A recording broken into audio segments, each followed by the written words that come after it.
instead of following those basic principles, was there probable cause to believe a crime has been committed and can I prove it? So those are pretty big factors that we kind of take a look at. There's a whole host of other things that we look at when we look at a case to charge. You know, do we have doubt as to the accused's guilt? You know, always there's some doubt. But, you know, as you go through the investigations and review the reports and look at what's there, you know, do you believe that you can prove that case, and do you believe, you know, that person in fact committed a crime? Is there insufficient evidence because there is lack of evidence, or because there's a lack of usable evidence?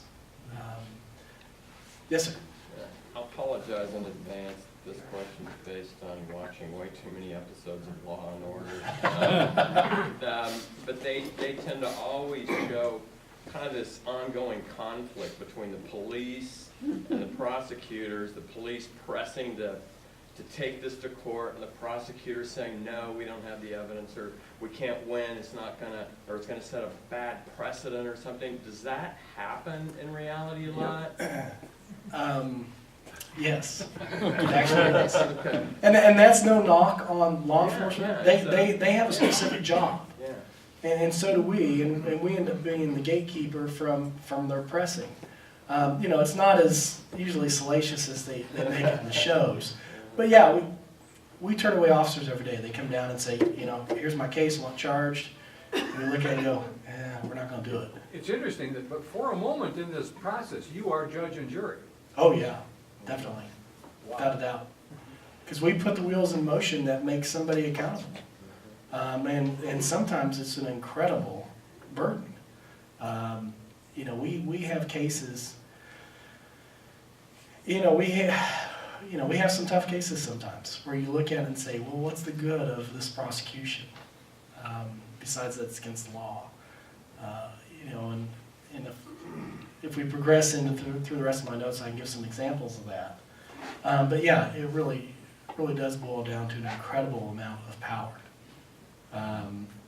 That's why I go back to when you asked the question about should prosecutors be elected? Yes, most definitely. Can you imagine that power in somebody's hands that was there for life, or some other appointment that isn't controlled by the public? I can't. I wouldn't want it that way. Yeah. Are all the courts in the new building to the east? Yeah, all the courtrooms. Yeah, for the law enforcement center. Yeah. Yeah, that houses our offices. We're on 2 floors in the building. It houses the administrative and really all the offices except for the jail offices for the sheriff's department. All of our courts, our clerk of the district court, our court trustee's office, which is essentially kind of a child support processing unit, court services and community corrections are all housed out of that building. What happened to the old courtrooms in the old court? The old courthouse is full also. It holds all the rest of the county offices. But the old courtrooms were remodeled. Well, our building was remodeled several years ago, but the old courtroom in the old courthouse, Yeah. that's used for all the county commission meetings. Are there ever And any a lot of other things. trials in that courtroom? No, It's classic. Yeah, it's been a long time. I think it's been the 80s since there was a trial in that old. I always love to try a case there myself, but the acoustics in there are horrible. Very, very bad. That's Yes, also sir. not secure, right? That doesn't have the same level of security as the courts. Well, frankly, you could probably fairly easily do that. Courthouse security is a relatively new thing. Our courthouse security really came into effect, well, really around about the time I took office, when they started really changing things and ramping things up. It's probably about 2004, 2005. For years, when I first started here, you just walked in the building. There was no metal detectors, no anything like that. Nobody posted at the front door. That was then.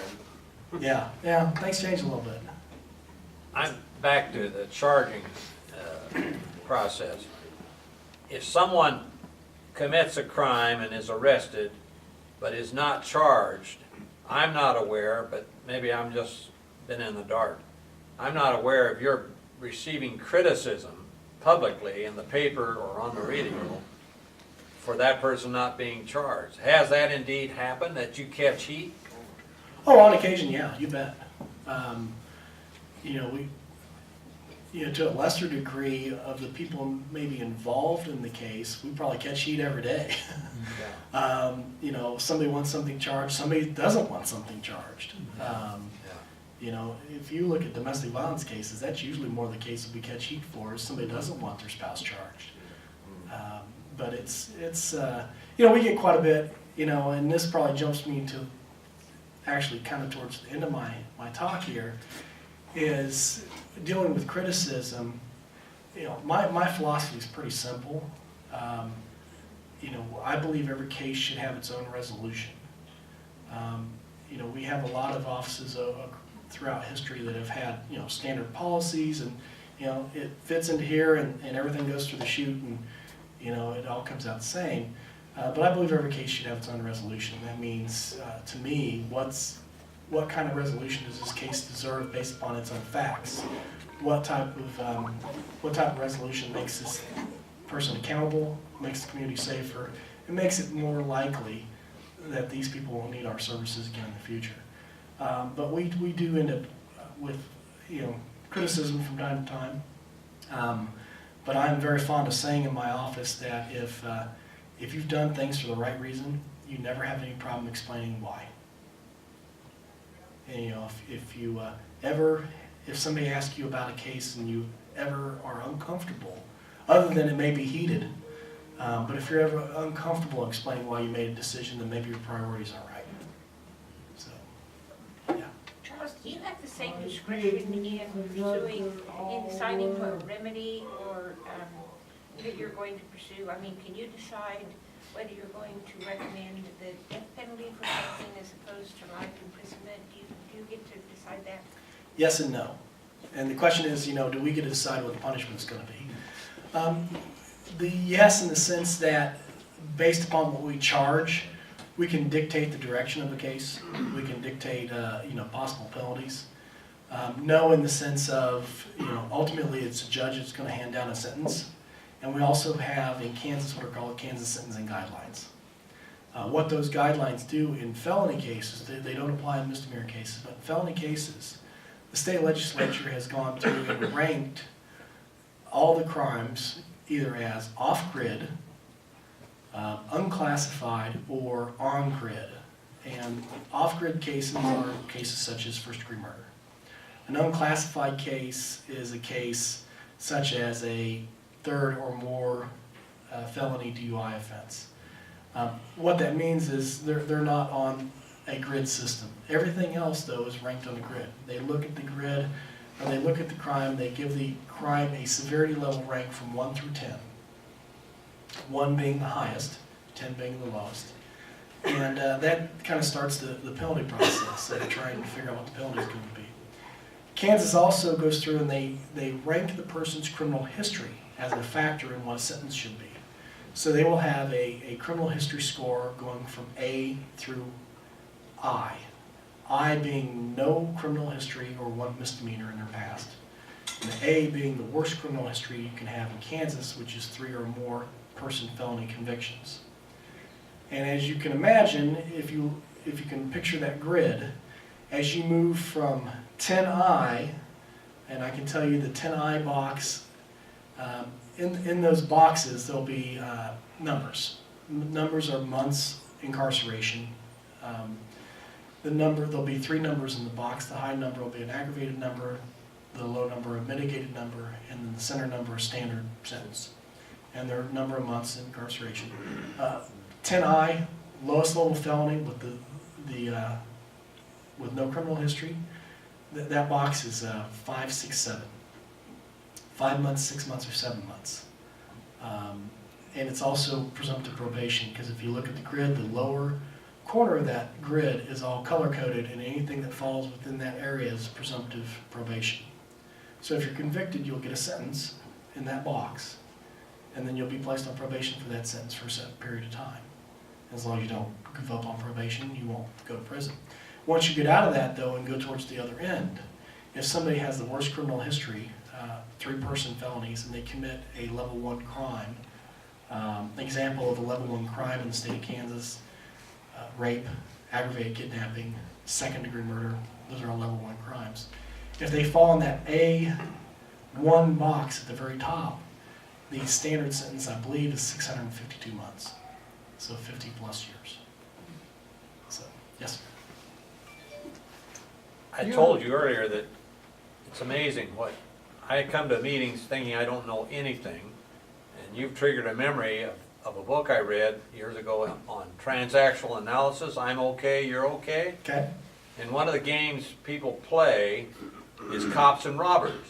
And in that book, they said the robbers really want to be caught. Okay. And now that I've lived longer, I think many criminals want to be caught because they want free room and board.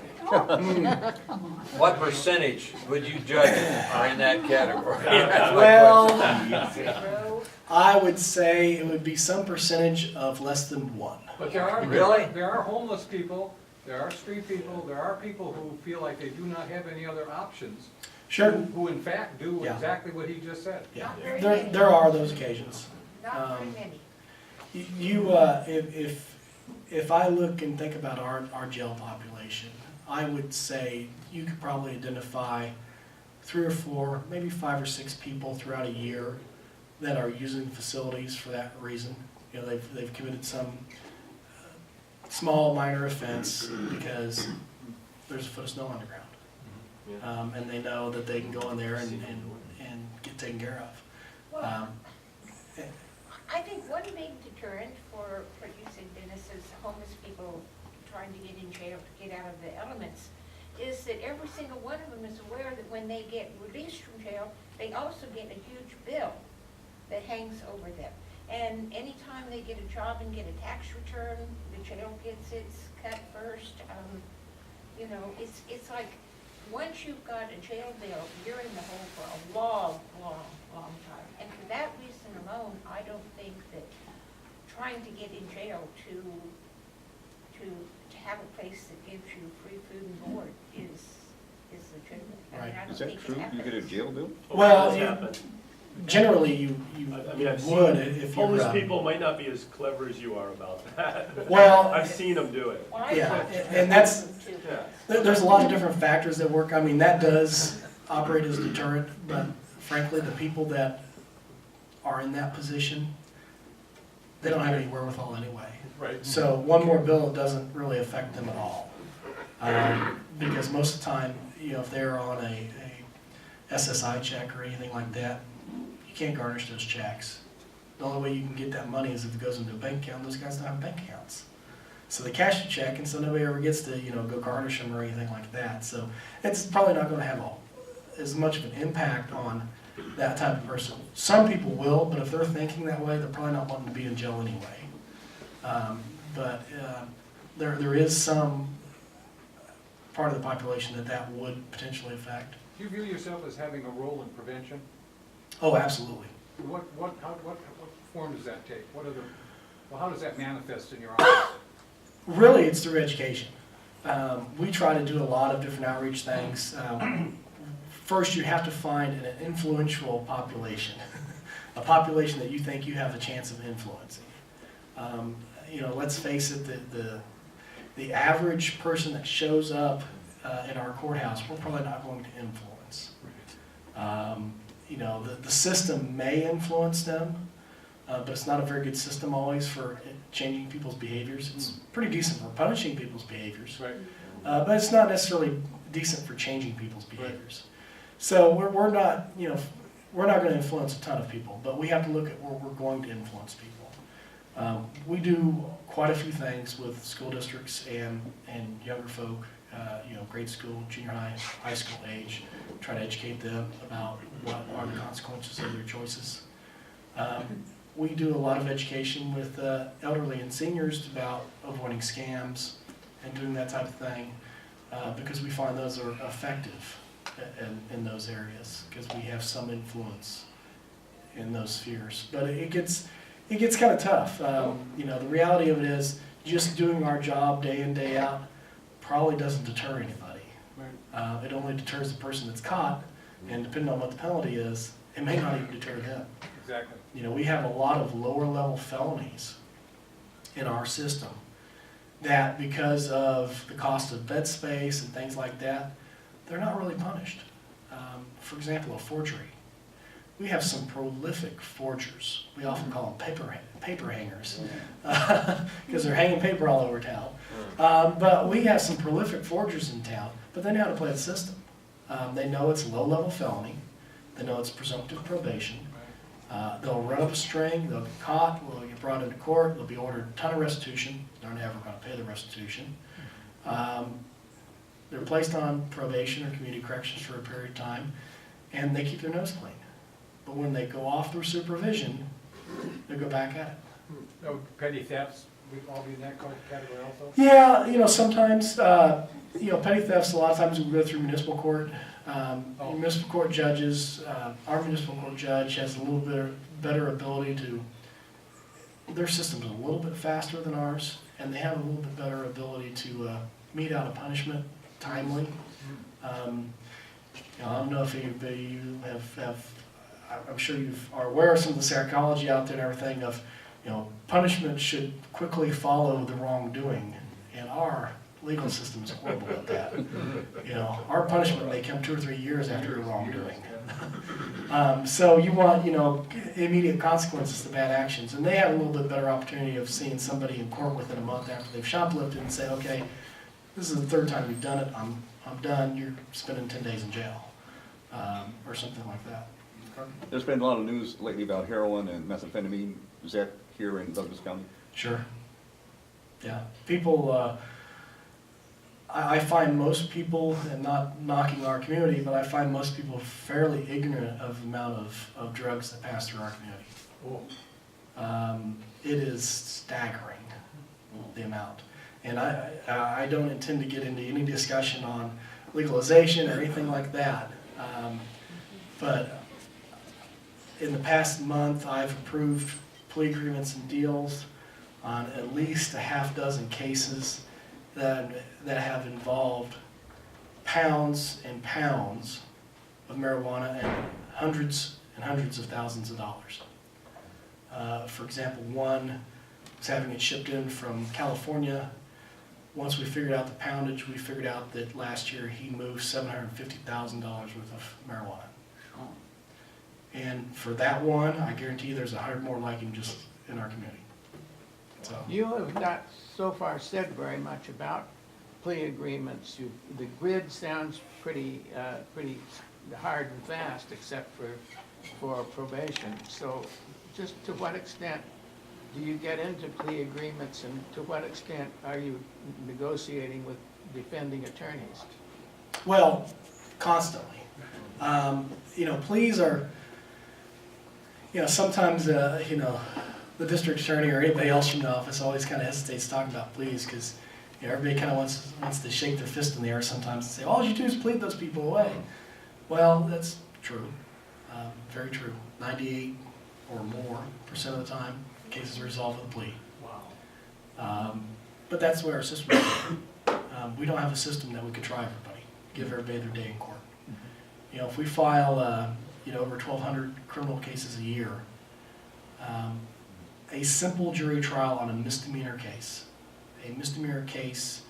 let's say it's as simple as you can get, it's a DUI case. Officer makes a stop, smells alcohol, person takes a test, they're arrested, they go to court.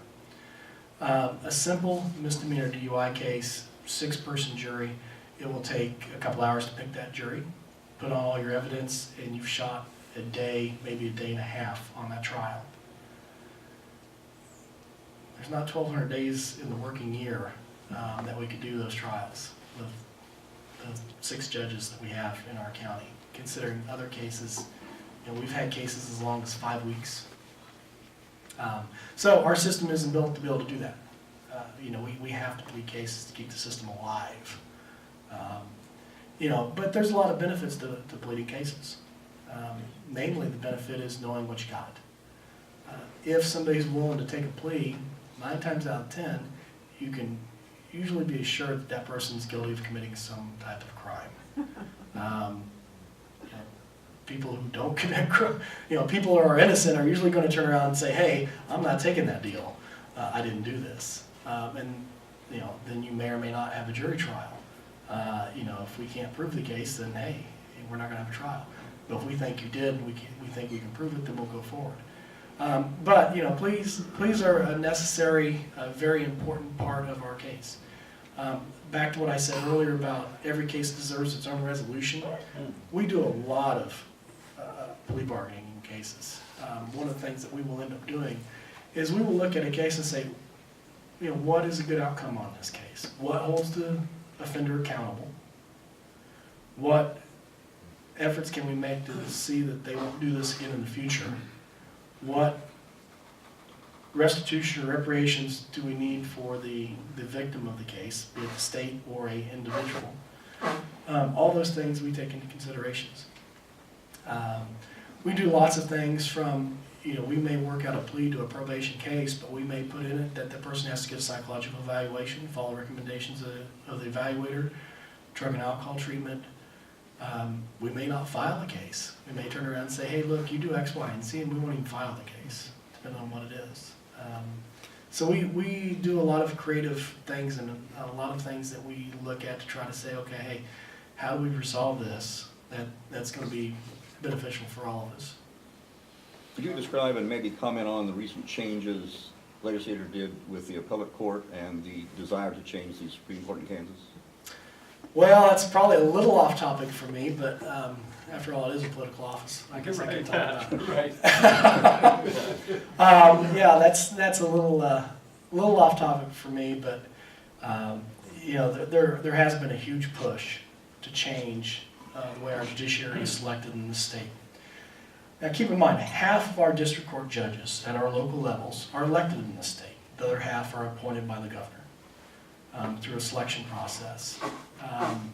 I will tell you, of having practice around the state some and tales of colleagues in other jurisdictions, I think elections of judges is one of the most ludicrous ideas I have ever heard of. I don't want my district court judge going out raising money, asking attorneys for money, and campaigning. Do you want to go in front of the judge when you're accused of a crime that campaigned on being hard on defendants, whether you did it or not? You know, no, there's a lot of incentive for miscarriages of